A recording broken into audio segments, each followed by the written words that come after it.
and welcome here to TalkFCB, and welcome back to the channel here for something that is brand new, because welcome to a weekly Barca news roundup. That is right there. We're going to be going over all of the Barca news from the past week, breaking everything down right here. And of course, there's going to be a few topics that we've already covered, but the beauty of it is we're going more in depth. We are going to be talking about the biggest news, the latest updates, and crucially, there's going to be more opinions. We are going to have lots more time here to delve into some opinions that maybe I don't usually get to in the regular news videos. It's going to be a more laid-back style. There's going to be more in-depth conversation and hopefully more discussion to be had right here between us all. And of course, this week, there's been lots of big news on many different fronts, and especially heading into the weekend's games, there's lots of talking points, so please sit back now. Relax yourselves if you can. Go and grab a few snacks, I don't mind. And we're going to talk it all out right here. Thank you for joining me. And do let me know, once you've had a watch, whether you would like to see this kind of video appear again in the future. Let's get to it. Because, okay guys, the first topic here that I do want to go into is something actually that we've heard all week long when it comes to Barca. It's all about that deal with Nike. What is going to happen with it? Are we indeed going to terminate our contract with our kit supplier? Are we going to go off on our own? And right now we are hearing, actually, the rumour sort of updated on this, is that Barca may go out on their own. They may actually start their own brand of kits, but they would actually be working very closely with the kit supplier, Hummel. They would actually use their supply chain. They would use their facilities to help create the kits. And of course, lots of work, as we discussed, goes into it. But it would be with Barca's own name on the kits. That would be the brand. We would still be starting effectively something new. But what we are hearing right now in the media, and I think even those inside of Barcelona, they admit that staying with Nike, that is still the preferred option at the club. Yeah, Barca might be frustrated with maybe the fact that Nike were not more supportive, that they haven't straight away leapt up and raised their offer to Barca. But I think what all of this actually is maybe intended here, these rumours about Barca terminating the deal, the rumours about Barca creating their own kit, could it actually be really to put pressure on Nike, to ultimately say, look, we're not going to hang around, we're not happy with this current deal, we need more right now, we are absolutely desperate for every euro of revenue coming in, and if you don't give us a better offer, we're gone. And I'm just hoping here, I think Barca are really, really hoping that at some point Nike are going to say, okay, we don't want to lose you, because right now they do have a contract with us until 2028, so it's not as though they're under huge pressure. You know, they've got a contract there for many, many years still to run. But of course, thinking long term there, do Barca and Nike want to continue working together? Do Nike still want Barca as part of them? You know, such a successful operation that it's been, a really, really great partnership on both sides. And I just think the overall aim would be to continue that in some way, for Nike to give us more money. That's effectively what we want. Because I do want to say, guys, on this, my own personal opinion is, as much as going off and creating our own brand, our own kits, it's exciting. You know, it's something there that's never really been done. It hasn't been done to any degree of success. But that also scares me. You know, it's new, it's exciting, there could be big rewards. But do you honestly believe right now at Barcelona that we have everything set out and structured and organised enough to go off and be in full control of creating our own kits, of creating our own brand there, and all of the work that goes into that? You know, I think we have a hard enough time right now just doing the things on the field, just making the right decisions on the football side of things without having a whole other operation. It would be a big, big risk. And I think right now in the situation we're in, yes, we need money, but we also can't afford to lose money. That is what we also have to focus on here. We want more, but the risk of losing more, Barca certainly would have to take that into consideration. But if we do move back to matters right now firmly on the field, and of course the Barcelona coaching job that's going to become available this summer, that is huge news. Every single day you get so many rumours there about potential coaches, about the latest on how we're progressing right now, how are negotiations going, who are we looking at, who are we not. It all changes from day to day, but I want to talk right right now again, first of all, about Hansi Flick, because I've also heard lots of rumours over the past week saying that Barcelona not only maybe doubt Flick because of the lack of experience in multiple leagues, which we spoke about just before the game on Sunday, but there's also been rumours there that Barca are having doubts about Flick because he doesn't show enough confidence in younger players. That's what's being reported. We haven't heard that from Barca, but apparently that's one of the things right now that we're hearing, that Flick is not eager enough to work with the younger players at the club. Which, by the way, if that was the case, obviously, that would rule him out. We need that. It simply has to work. We have to have that from a Barcelona coach. But what I want to say here is, I think that's nonsense. I really, really do. Because one of the first things that we heard when Flick was linked to Barca, when he was clear in saying, look, I want this job, one of the driving forces behind that seemed to be that young core of talent. He seems genuinely energised here, looking at our current squad, looking at the young players we have and thinking, okay, I'd love to work with those. I would love to see what I could do with that young core of talent that Barcelona have. Because I think here, any coach coming in this summer, they will know, they will already be aware, you're not going to get a load of signings. You're not going to get a load of players here brought in for big money to shape your team. You have to already know in your own mind, I've got to work with what I've got, pretty much. I am going to have to maximise every single player that I have at my disposal. And don't forget, Flick wants to come. He is one of the only coaches right now, aside from maybe Thomas Tuchel, who is very, very clear, I want this job. And for him to say that and acknowledge that, he knows he's got to work with these players. He has to work with those young talents that we have, get the best out of them. And I honestly believe that he's excited about that. And I believe they could thrive under him. But that is another topic, because then we have to talk about Julian Nagelsmann, because when you talk about Flick right now, it almost seems as though you've got to match him up with Nagelsmann. It seems to be those two, among the Barcelona fan base, they excite people one way or another. People either like Flick, they either like the mentality, the physical side when it comes to Flick, they like the fact that he's won, and prolifically, of course, at Bayern, but a lot of people also are thinking, Nagelsmann, he is exciting, he's an interesting choice. Because actually for me, I'm really torn when it comes to Julian Nagelsmann, because in my mind, him as a Barcelona coach, it would either be unbelievable. We would either go on an absolute roller coaster ride that could end in so much glory, or it could be a disaster. It could genuinely unravel very quickly. Because one thing that I could guarantee with Nagelsmann, it would not be boring at Barca. He would come in and things would happen. There would be some absolutely insane tactical approaches. You could guarantee that. Some of the things that he puts out there, the lineups, the systems that he uses, even game by game, he can often change things very drastically. He can move players around. It can be unorthodox. But he's a really exciting. He does look for solutions. He does have an absolutely incredible tactical brain, and I would be intrigued, guys. I really would, to see what he'd actually do with this team. You know, how would Nagelsmann set up with the players that we have? How would he use the younger players that we've got at Barcelona? And especially with him, you'd be confident that he'd find something, that he would find solutions, that he would be able to maximise what we have and ultimately find a system that works for the players that we have.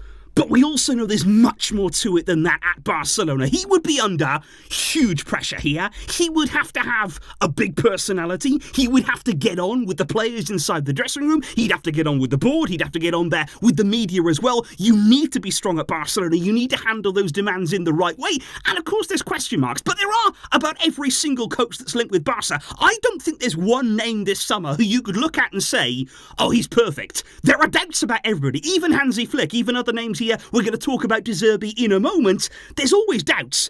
But who is the best place? Who could you see come in, work with the players that we have, maximise the ability, get the conditioning, get the training right, and make sure that we have the right mentality? These are all the kinds of questions that Barca must be asking this summer. Because let's indeed move on then to Roberto De Zerbi. And let's start actually with Pep Guardiola. Because there's been lots of rumours over the past week that Barca are actually consulting with him, that they're actually being advised in some ways by Pep when it comes to the next Barcelona coach. And do you believe that? Because he has been very, very public there in his praise for De Zerbi, for the kind of football that he played, for the kind of coach that he is. Pep is a big, big fan of De Zerbi. And do you honestly believe here that Barca are talking with Pep about who should become the new Barcelona coach? Because honestly, I could imagine it in some ways. We know that Laporta still has a good relationship with Pep. You could imagine the two of them talking, exchanging some ideas as friends do. We know that Pep knows the club absolutely inside out.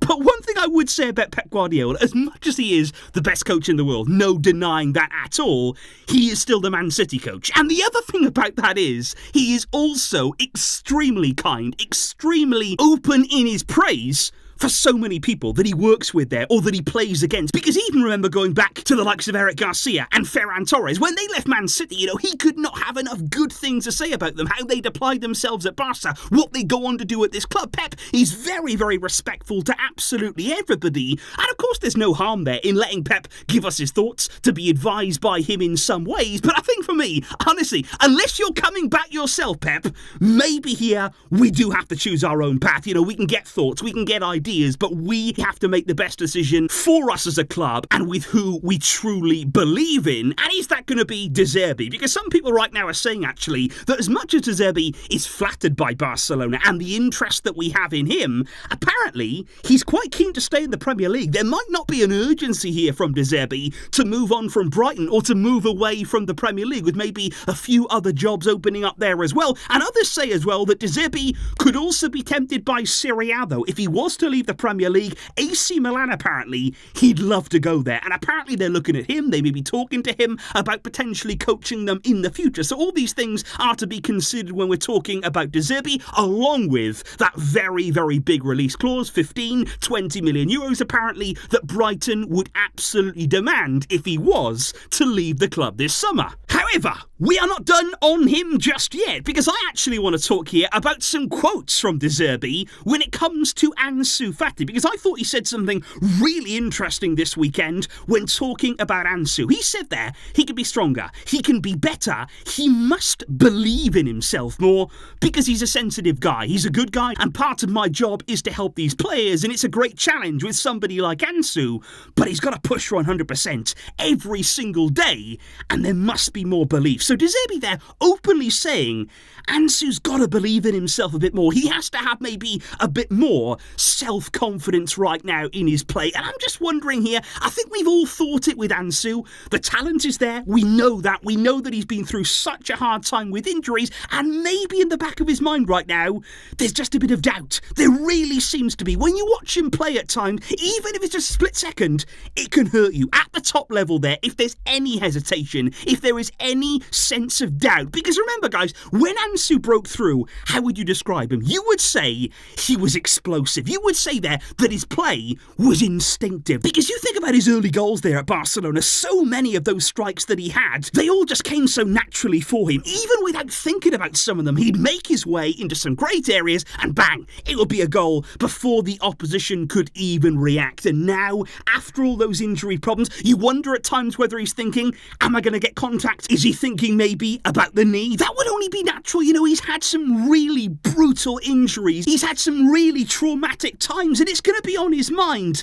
But we just have to find a way there to get him to move on now, to believe again, not only in himself, but also in his body as well. Can he trust himself? Can he trust his own body to stand up and really accept the demands at the top level? These are all the questions right now that are swirling around Ansu Fati, and let's hope that he can have a good end of the season at Brighton, get some of that confidence back that De Zerbi wants him to have. Will we see that? Which then brings us on to the weekend's action in La Liga. And I've got to say, guys, the game at the Mestalla on Saturday, what a game that was between Real, between Valencia. I actually thought Valencia played really, really well, a lot better than they have done at times this season. And of course, they had the lead in that game for much of it, but it had a pretty controversial ending. And I have to say right here, I cannot believe the reaction that we've heard to this game, because I think Real Madrid, you look at it there, deep in extra time, they were lucky to get the corner and actually be able to take the corner. Time was up. It was over there. The referee should have stopped the game before that corner came in. He basically gave Real Madrid one more chance.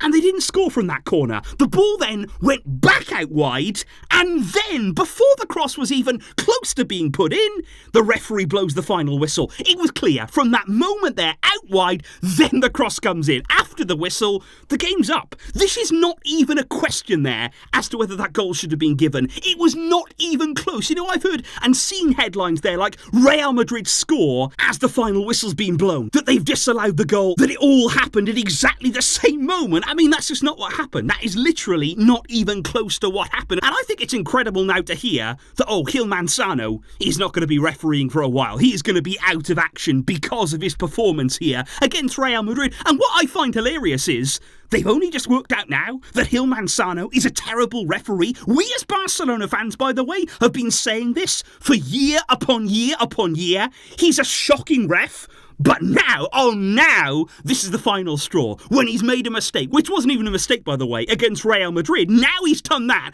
This is when we get him taken out the firing line. This is when we see him take a step back from refereeing after all the bad games he's had, all the bad decisions he's made against Barcelona. It is absolutely typical here that suddenly now, because it's Real Madrid, things will change. And then, of course, there was Girona, because it wasn't just about Real Madrid this weekend, the team dropping points, but the top two, both of them falling there. Girona were really poor, I thought, against Mallorca, and that was the game right before ours. So we had Real drawing, we had Girona losing. There was a huge opportunity for Barca. With a win, we could have moved into second place. With a win there, we could have moved just 6 points behind Real Madrid.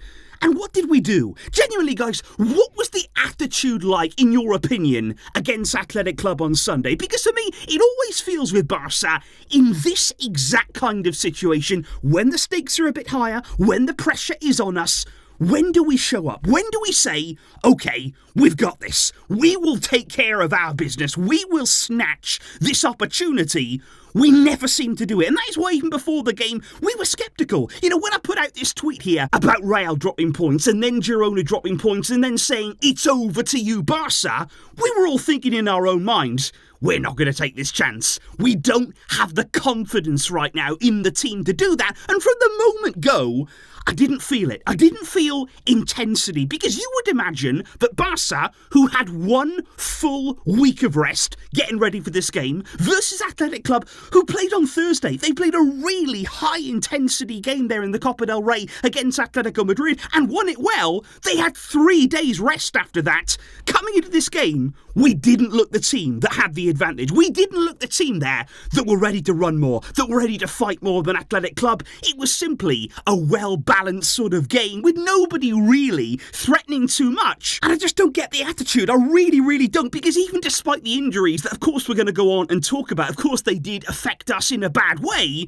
but where was the attitude? Where was the hunger to go out and win, to go out and put pressure and get back in the title race? I didn't feel it for a single second. And I think towards the end of the game, I think you'll all agree with me here, we were passing it round the back. It was almost as though we were ahead in the game, like we were cruising to victory. We were playing the ball round the back in the final minutes. Everything was great. Were we happy with a 0-0? Was that why we didn't see Vitor Roque for a single minute of this game? Did we not actually want to go and take the win, take the risk to try and get the 3 points? We didn't even see Mark Yu. I mean, you've got Roque and Yu there sitting on the bench when you're in desperate need of a goal, and we don't even bother to use either of them. It's incredible to think about.